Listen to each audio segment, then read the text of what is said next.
El Palacio de Bellas Artes será la sede de este espectáculo extraordinario y el día de hoy pues nos acompaña el tenor Óscar Santana. Óscar, gracias por estar aquí con Bienvenido, nosotros. buenos días, qué gusto. Quien participa, claro está, en esta ópera maravillosa, extraordinaria, Turandot. Óscar, cuéntanos tu experiencia al estar participando en uno de los mejores espectáculos de los últimos tiempos.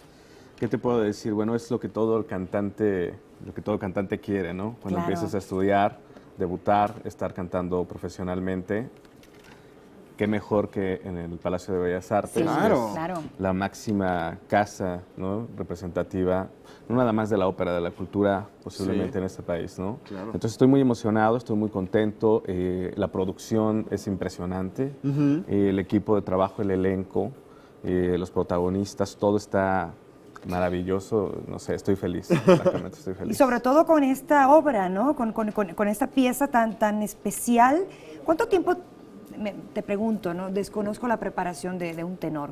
¿Cuánto tiempo se tardan ustedes para preparar un espectáculo como este? Ustedes como cantantes. Bueno, para preparar un rol como tal, pues necesitas bastante tiempo. Pueden pasar años, 2 años, 3 años, en el que aprendes la música, en el que la estás estudiando, que tu cuerpo la asimila, ¿no? Porque bueno, el tema del cantante es que el instrumento es tu propio cuerpo, ¿no? Así es. Claro. Que lo vas conociendo y bueno, que te vayan llegando las oportunidades para empezar a trabajar, para empezar a cantar, no es fácil. Sí. Sobre todo en un tema como Turandot, que es una ópera muy grande, es una ópera muy compleja y es una ópera que prácticamente solo la puedes hacer en producciones profesionales importantes. Es difícil hacer un rol de Turandot en la escuela o cuando vas a empezar. Claro. Mira, estamos ahorita viendo algunas imágenes, algunas escenas de este espectáculo. Cuéntanos un poquito de la historia para aquellas personas que no la conocemos, que no la hemos visto. ¿De qué va?